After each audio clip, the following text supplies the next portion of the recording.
It was a wonderful experience. It was a painful experience at times.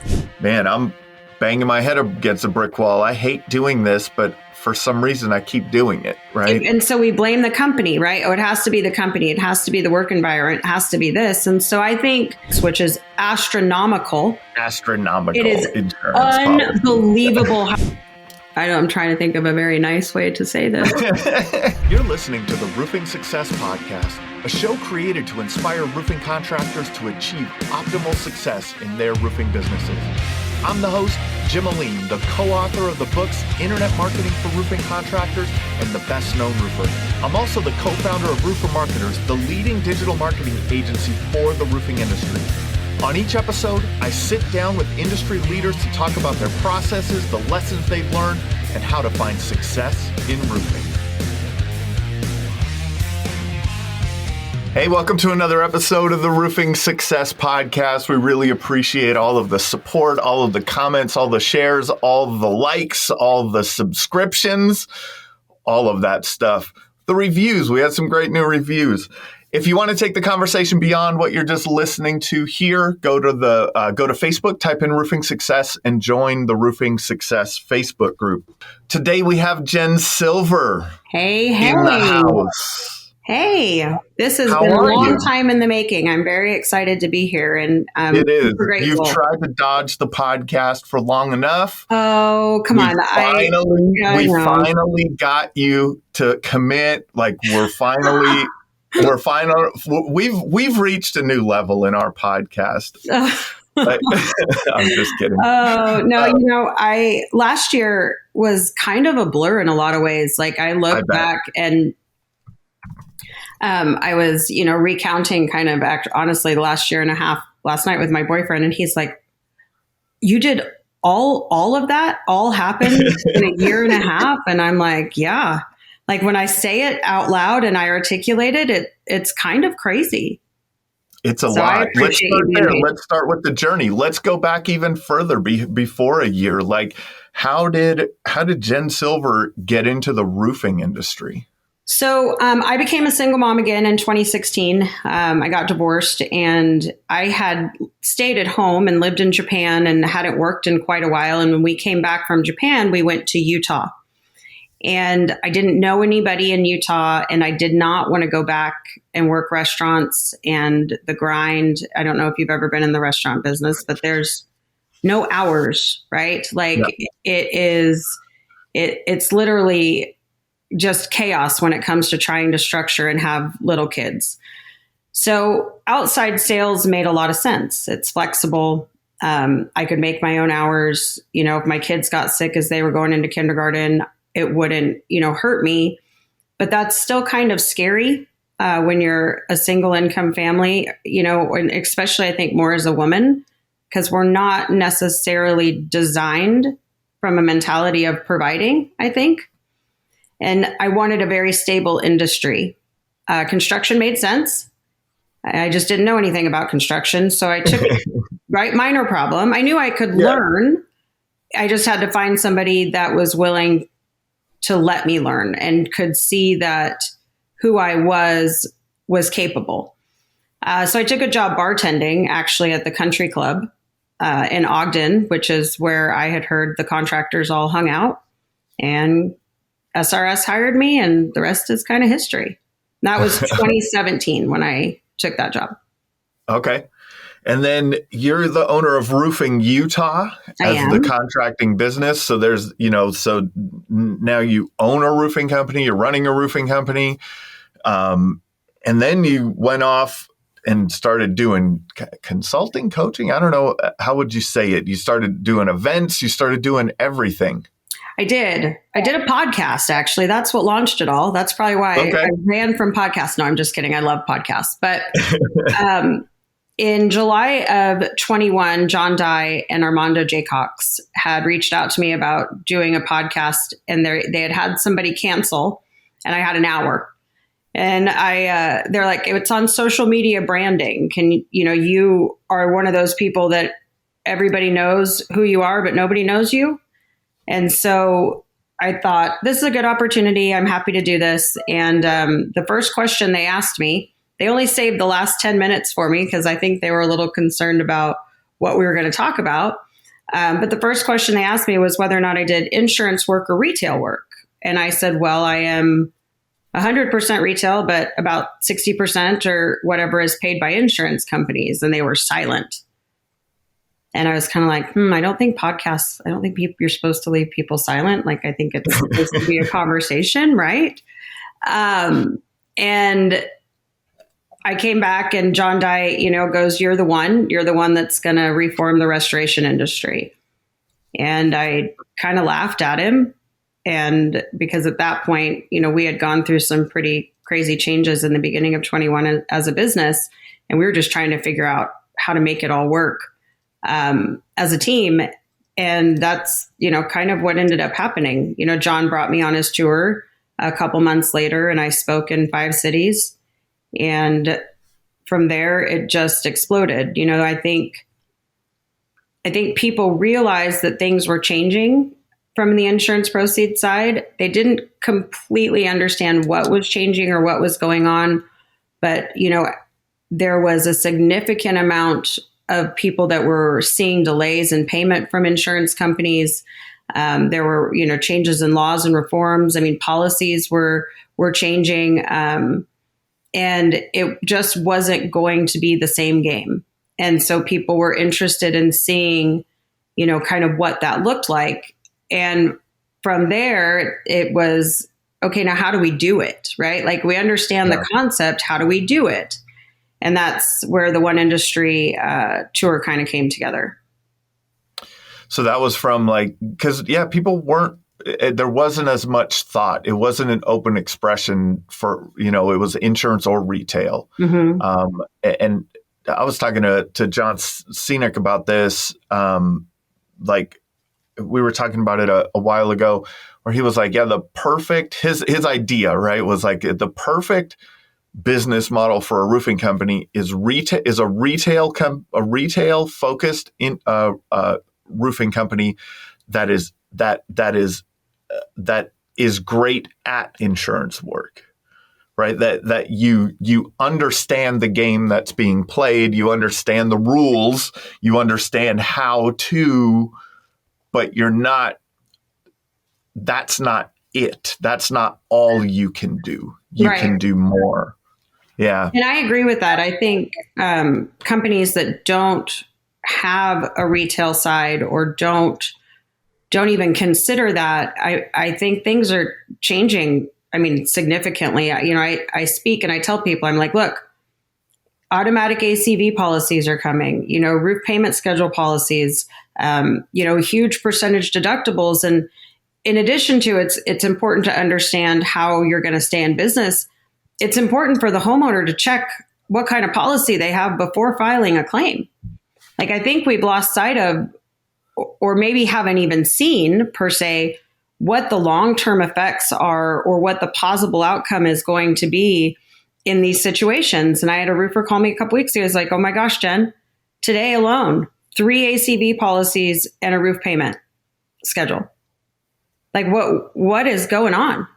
He goes, you were right. I said, I know. Like, I don't just say things because it's fun. I pay attention and I listen to people talk and I go back and I do research and I go and I follow legislation and I do various things to make sure that what I'm saying, has validity. And some people have listened and some people haven't. And, we're getting people to file claims that can't afford to pay for the other part of their roof. And what's going to happen? Mortgage companies are going to come in because they're not going to be insurable, right? The insurance company will drop them. Mortgage companies will come in and force insurance, which is astronomical. It is unbelievable how much that is. And they only do it for 90 days, right? You only have 90 days at that point to get your roof done or they foreclose. And corporate America is going to continue to buy up more and more middle-class houses. And more than likely, all of corporate America will head to the MRP program. And, it's in my world, it looks like just a big spinning circle. And yeah. One of the things you said, and it kind of reminded me like that contractor you were talking to, it's like you have to, I mean, there's always changes, right? Things are always changing. There's the Wayne Gretzky quote, skate to where the puck is going, right? But in that, in the meantime, you're making it work. You had mentioned it earlier, kind of with Roofing Utah. Like there was a point in time where you guys, we just have to make this work. All this stuff, whatever stuff is going on, we just have to make this work. There's a little that I think that's important, that intentionality in your business of just, hey, whatever's happening, we have to make it work. We have to make good decisions. Blockbuster had a choice. Mm-hmm. They did not make a good one. They didn't make a good one. And you don't, there's not always a 100% clarity on what decision to make. Right. I know you're a little bit more, you have a little bit, you're a little more vocal about it, right? I can see a lot of different angles and I don't think it's potentially as like dramatic, but you have to be able to make those changes in your business. Make sure that you're making those changes in your business, because if you don't, you get left behind, right? Like it's, and there's lots of ways to do business, right? Like I know that there are people that have used a hybrid version of this. There's people that, use it intermittently. And I'm only here to just hopefully show people a different way to look at it, right? I'm not saying that the retail model is what's best for every contractor out there. It's probably not best for every contractor out there, but it does show that it doesn't have to always be the way it's been done, right? There are other options. And as an owner, that's why we're business owners, so that we can make the choices that we want within our business. And I think that I hope that people understand that I don't think it's the only way at all. I do think we need to focus on getting consumers educated around their policy. Yeah, for sure. Right? I mean, that's a challenge in itself, right? Because consumers only have to deal with this very few times in their lives, right? It's not something that's like, oh, I should really learn about this, right? It's a challenging thing, but definitely contractors have to know, and they have to be able to, to do the best thing for the client. You kind of talked about how, in the beginning, how you got on that podcast with John and Armando, like it was, you were doing a bunch of social media, so people saw you all the time. I think that kind of fits into it, is like, and where this is going, and new ideas coming into the industry and the professionalism of the industry, social media and kind of the sharing of all of this information by so many people, the sharing of everyone's ideas has been transformational to this industry. Oh, absolutely. It's crazy to me, right? Like it's crazy. I talked to a guy, and I've talked about this story a couple times now on the podcast, but I think it's so relevant.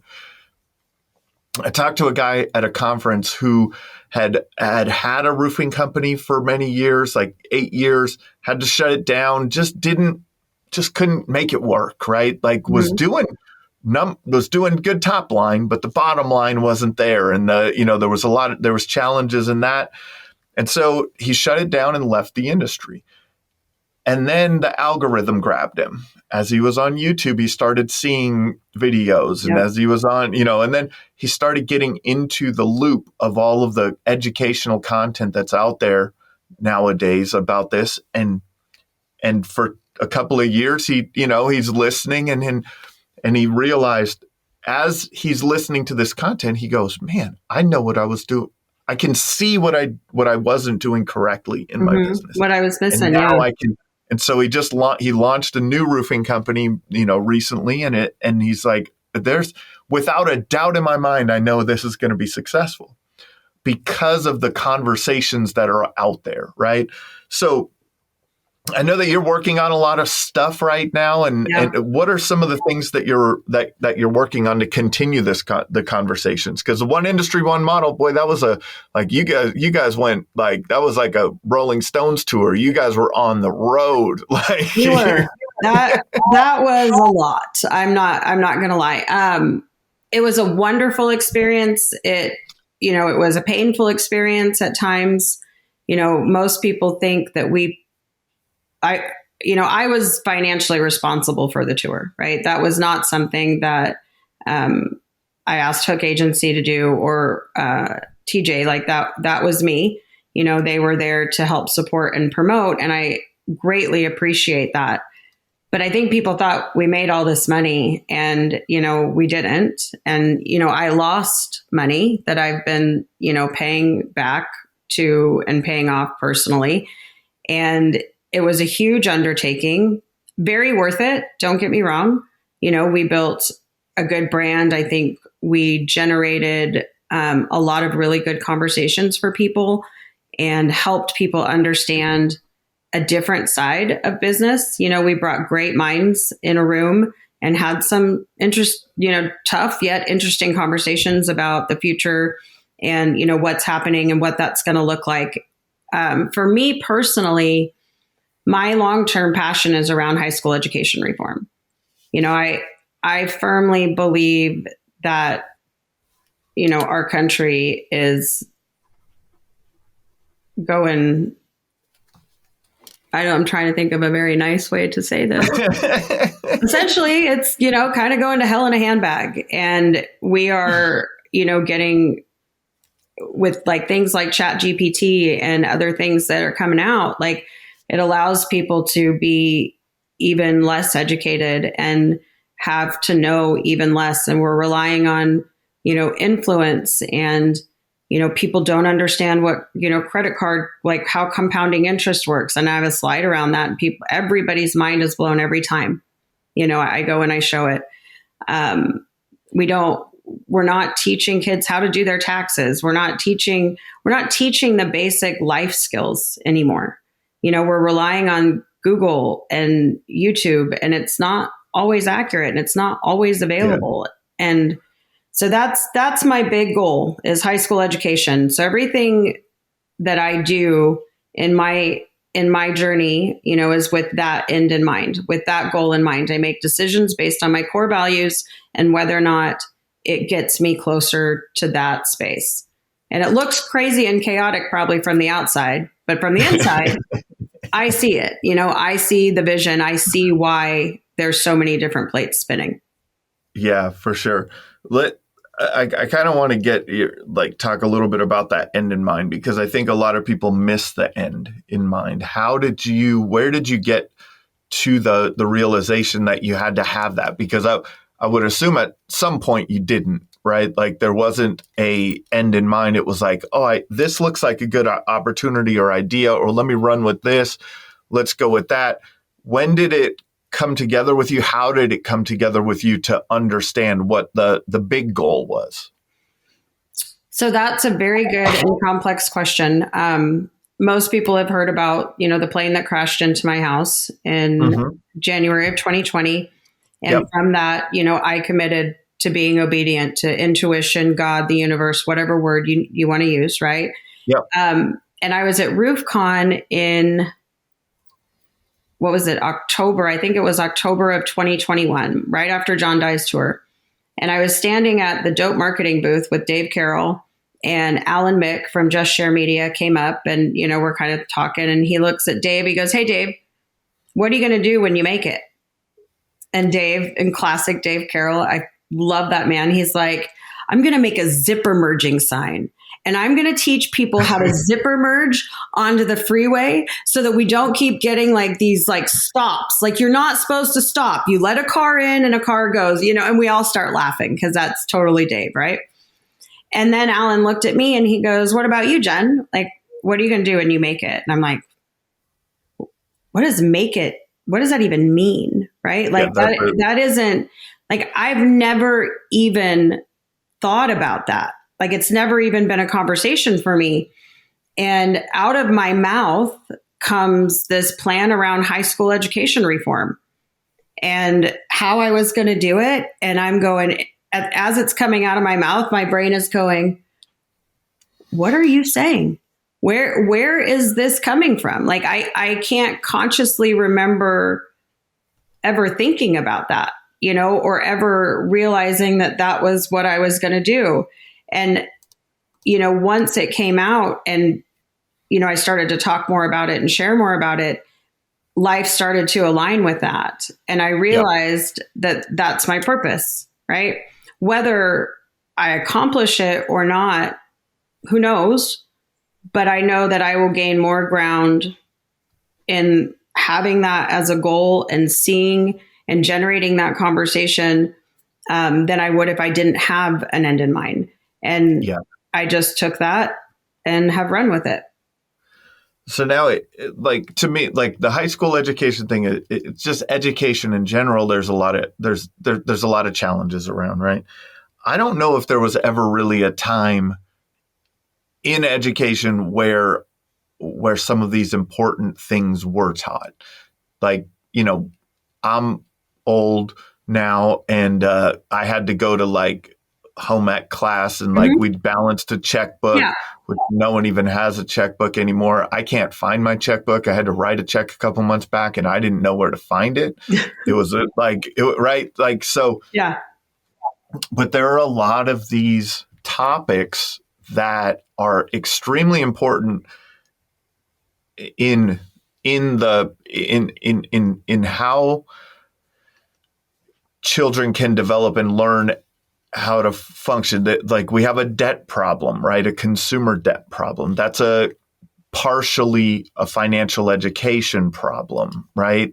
How to use money, how to not use money, how to not, the concept of, go to school, go to college, get a good job. I truly believe that the internet breaks everything, right? The internet breaks things. And the internet I think it's already breaking a lot of this stuff. My wife and I were on our honeymoon in Dubrovnik, Croatia.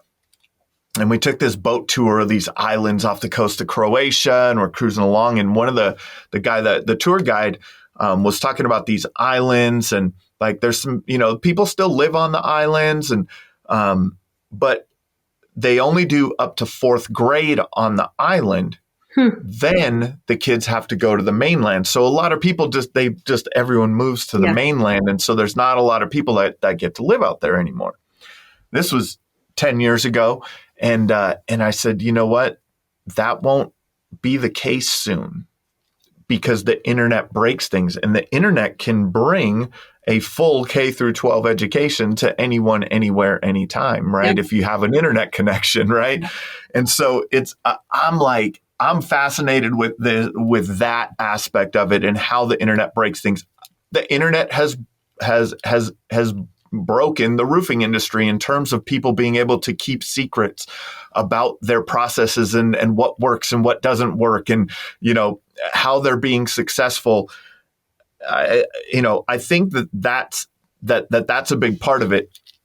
How do you think that what are some of the things that you're hoping to, initiatives that you're hoping to launch that could potentially start the breaking of or the advancement of that high school education? Yeah. So, I've got the Bring Back Trades nonprofit, which, is centered around shifting the ideology that you just said. You do this, you go to college, you get a good job, right? Because college is necessary for some occupations, right? But we have, museum studies and all these communications graduates and all these people that spent all this money and are in debt, and they can't find jobs, and they're working at places like Starbucks, and they're making minimum wage, because that picture that was painted isn't reality. It isn't the way our country works. So and unfortunately, inside of that picture being created, it's also made it so that doing something outside of that is less worthy. People that go into trade work or, choose to get a certification or something along those lines are deemed as not having the same amount of worth. Parents are ashamed if their kids aren't going to college. And that is what crushes me. You see teen suicide rates are astronomical. Dropout rates are increased. Attendance rates are not good. And all in my world, all of that is centered around that. There are kids that can't go to college, right? Like it isn't an option for their family. So they shouldn't be looked at as less than. They still have value. There are still great jobs that they can earn a great living and be a successful member of society. And that's what I want to see out there. So I've got the Bring Back Trades. I've got a school in Utah that reached out to me recently. Kind of crazy. He was a friend of mine back when I first started my Facebook, just a high school, football coach. I've supported them in some of their, fundraising endeavors and whatnot. And he reached out to me. He's like, Jen, we're going to launch Pathways, which they're going to test kids in 8th grade for their skills and their natural talents. And then their high school curriculum will be developed more tailored around that, right? Kind of similar to the European model in a lot of ways. And they'll have different pathways that they can go down. Their pathway can change. It's not like it's concrete and you can't ever deviate from it. But the thought is graduation rates will increase. We will see an increase in attendance because kids are going to classes that pertain to them and that they like.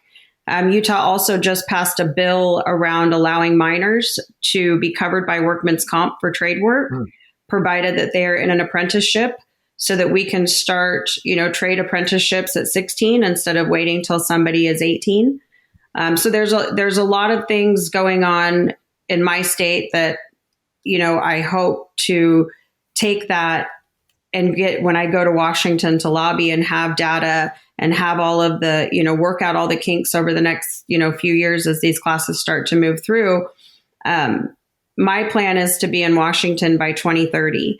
So that will give us, a few graduating classes worth of data to show the increase in, what's going on in the increase in numbers. So I feel very blessed that, and it just continues to show up for me in those areas of what's going on around me and people finding me.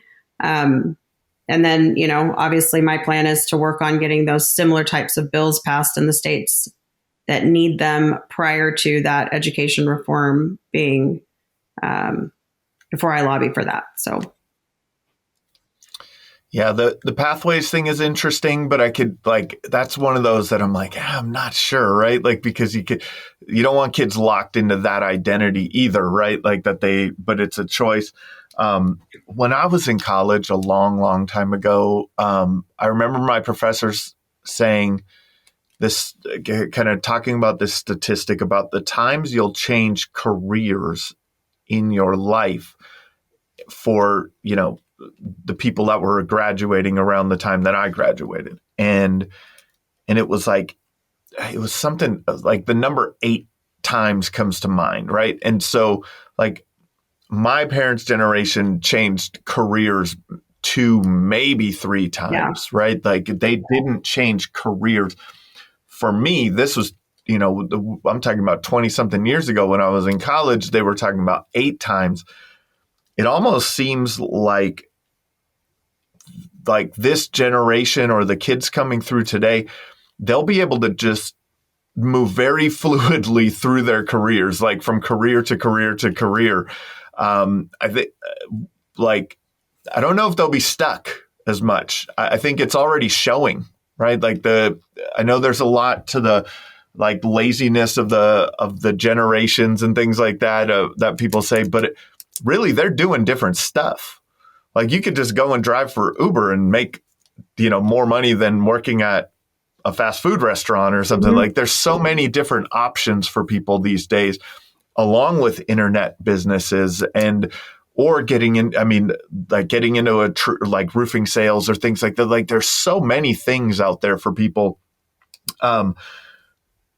What do you think, kind of as you've been going through this and starting to see a vision clearer, you're getting more involved in this, like from, people are reaching out to you. Hey, this is what we're doing. This is what we're doing. What are some of the initiatives that you think will be impactful to kids right now?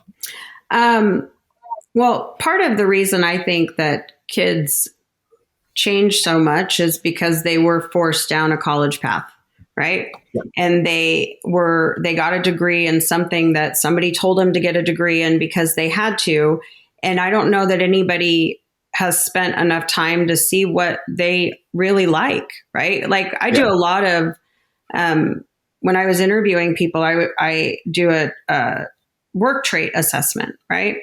And I could see in the graph their natural traits and then what they think they need to do at work. And the people whose graphs were opposite, every time they were still applying for the same job, and changing constantly.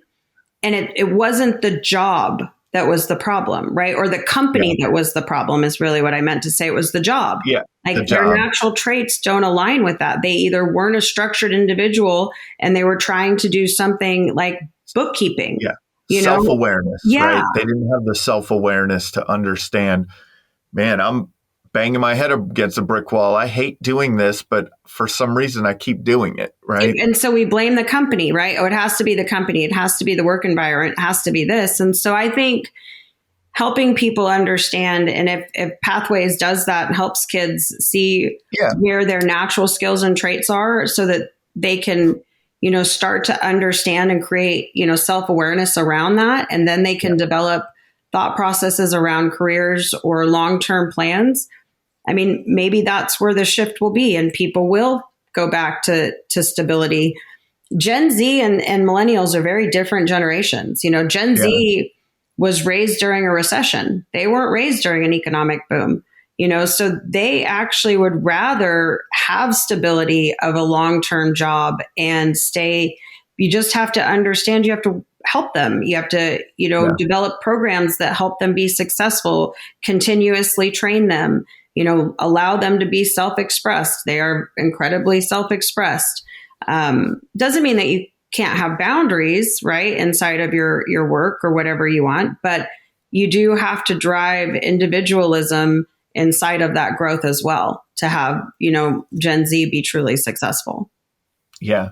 How have you, like you had said, kind of in your interview process, what are the things that you've done in the roofing business that are in alignment with what we're talking about here?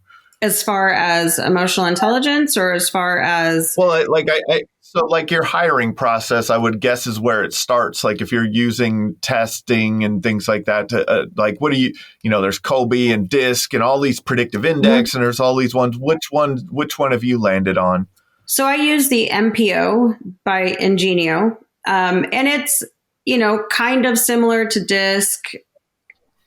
They all essentially all have similarities, right? They all have, the MPO measures originality of thought, which is somebody's, whether or not they're pragmatic or they're creative. People with extremely high ORs is what we call them, originality of thought. Their minds work in a way that they see a process and they want to make it better all the time.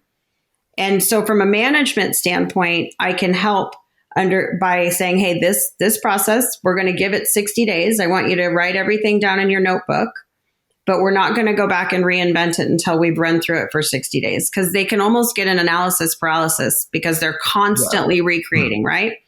And it can also feel like, from a management standpoint, if you don't understand that about somebody, that they're challenging you or that they don't think your ideas are good, right?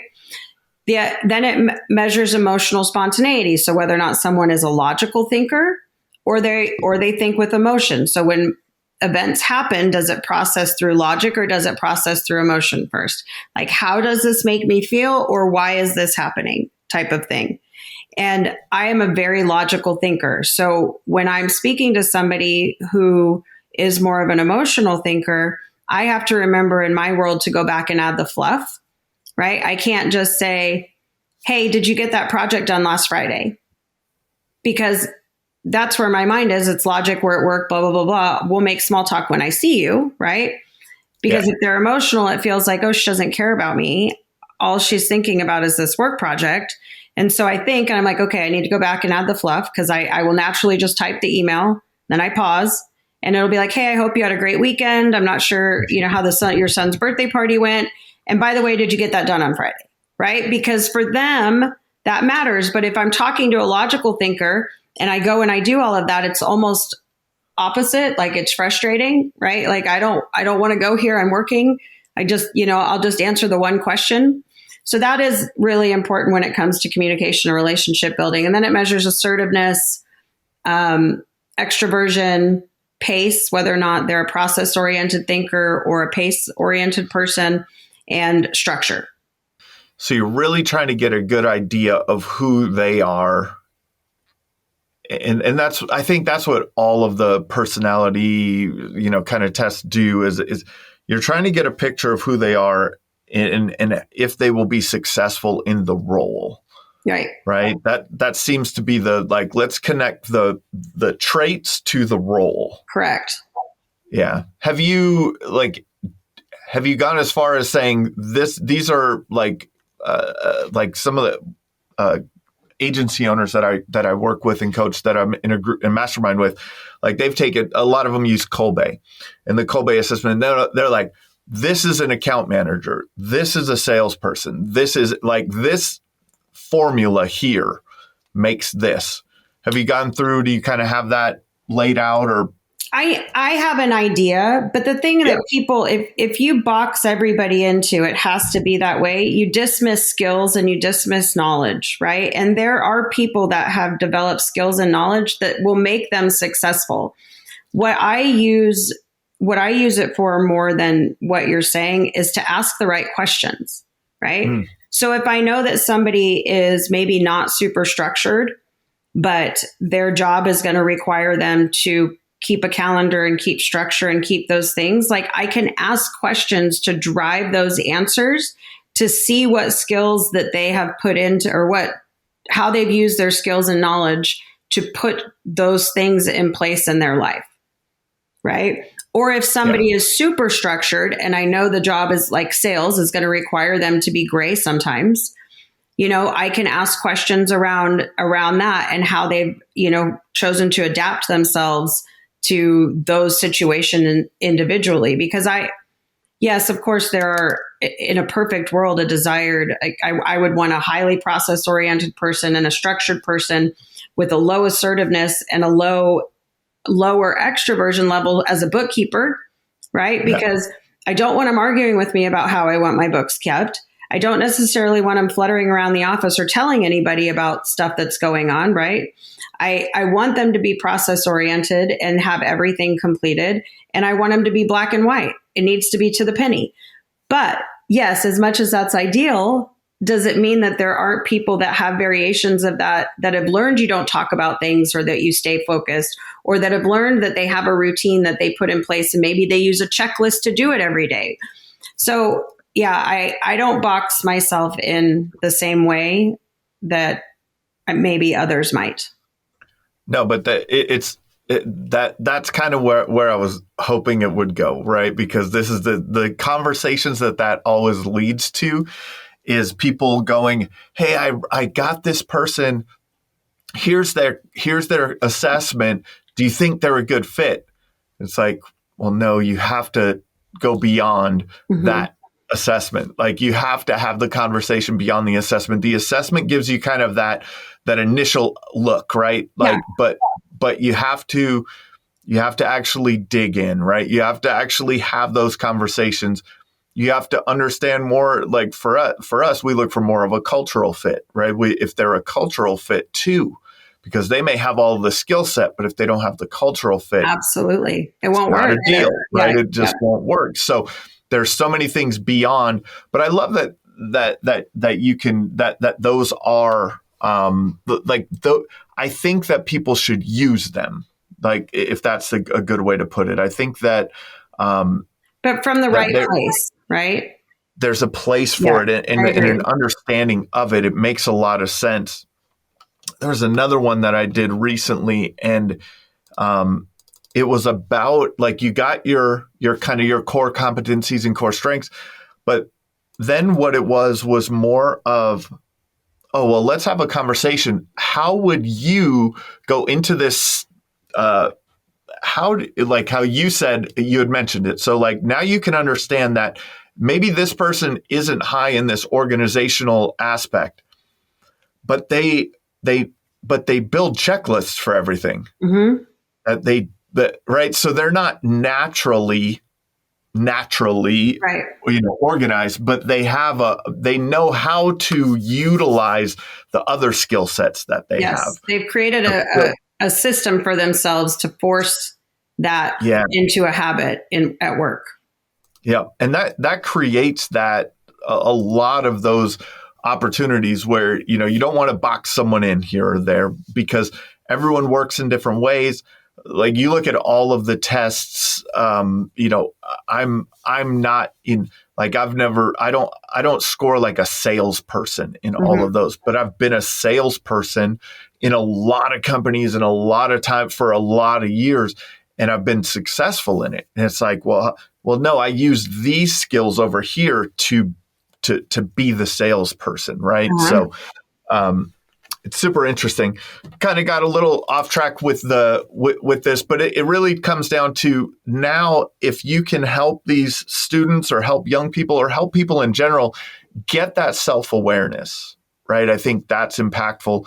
What other things, right? They're getting self-awareness. They're getting exposed to, hey, the trades are an option and they're not a lower level option. Right. They're not like this is a real thing. Last resort, plan B. Yeah. Yeah. You're probably, you have a high probability of being as or more financially successful if you go down this path and kind of work your way up.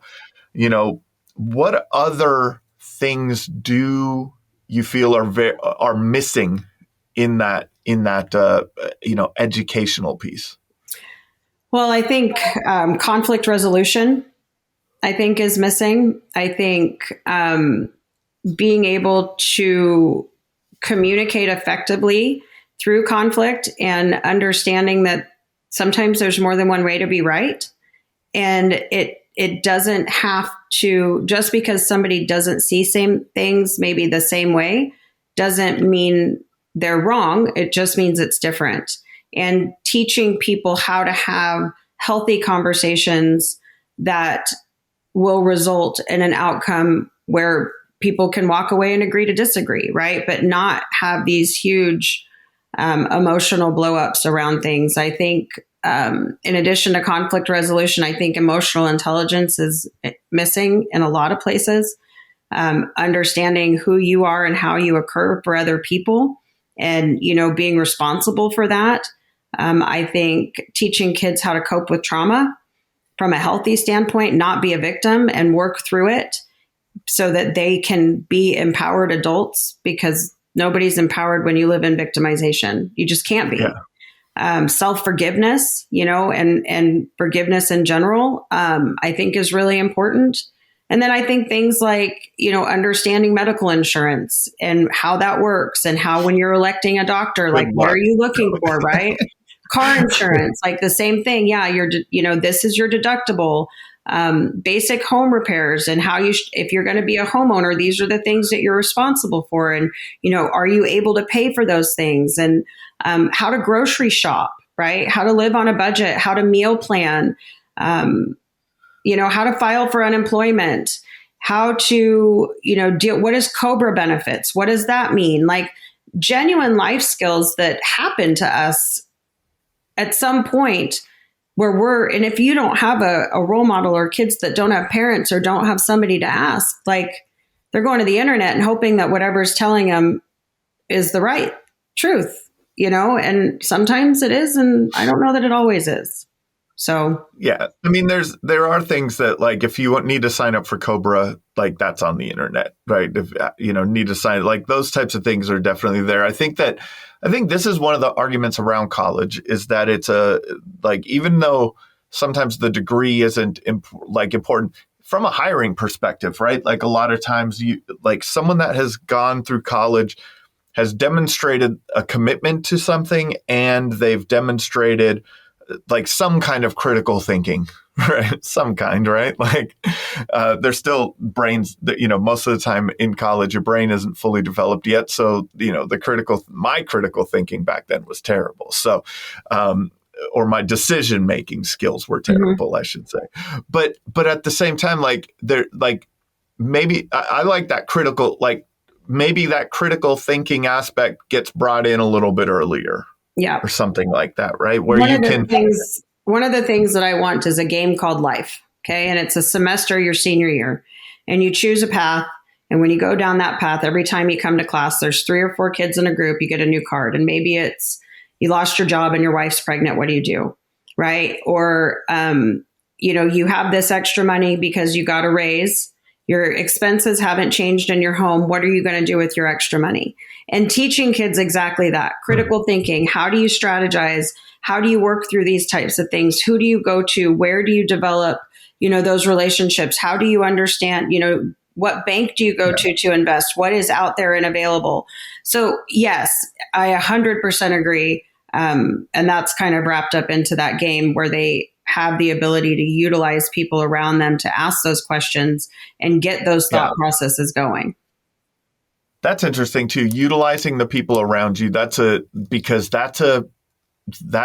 part of life, right? Like you have to have someone that, man, I don't understand this, like maybe I'll call Jen. She really gets that, right? Like I know she's really smart about this or that. Like there's a lot of people, but that's an advantage to have someone who knows those things, right? Like who understands financial, literacy and financial planning and how to actually, develop, a good financial future, how to invest, how to save, things like that. Those are hard to, you have to have those resources. I know I look at it like there's so much of this online, but there is, you do have, so then maybe the critical thinking is to decipher between the things online, right? And maybe that's it. And it's, right. Who did you utilize as a resource, or what resources did you utilize to make this decision? Why, right? Why did you choose that resource? And what did you learn in this process? Like after every single card, because you want that's exactly what you want. You want them to start processing the way that they think differently. Yeah. And I don't want them to be right every time. I just want to say that because some of my greatest, most impactful lessons came from being wrong. Like next week's card's going to be different, right? And maybe throw a whole wrench into your plan because that's what life does, right? Yeah. Like it's not predictable, and that's how it's designed. That's how I have it in my head, right? That you'll get a couple good weeks in a row, and you'll be feeling really good, and then all of a sudden, bam, life hits you. What are you going to do? I opened a real estate brokerage in August of 2007, and we were out of business in October of 2007 because the meltdown just happened very quickly. And it was, it was like, that was, okay, there's lessons in that, right? But I mean, it was coming from another successful brokerage. It was opening our own and a new one, but it's crazy. Like the way that some of the things, I like that looking back, you can connect the dots on a lot of things. It's really crazy. We're kind of getting to the end of the time here, but for our audience, it's the Roofing Success Podcast. So what do you think the most insightful thing is that you can share with the audience that has helped you find success in the roofing business? I think it goes back to planning, right? And understanding your budget and working from that. And, yes, you have to be able to pivot and you have to be able to deviate. But if you don't have a comprehension around your growth strategies or where you want to be in 5 years or how you're going to get there, and you're living year to year to year, it makes it really challenging to achieve your results and stay sane and feel like you have control over the things that are going on around you. So understanding your break-even point, understanding, your true margins and what you need to stay in business, not what Fred next door is charging, what you need, and, how to get your team on board with your value proposition so that you can deliver that. Those are, in my opinion, the most important things. Awesome. Thanks for your time, Jen. This has been another episode of the Roofing Success Podcast. If you would like to generate more revenue through your digital marketing efforts, please visit roofermarketers.com to get a copy of the book, The Best Known Roofer. Also, check the training section of the website for guides on everything from running effective pay-per-click ads to how to properly set up your Google My Business listing. Thanks for listening.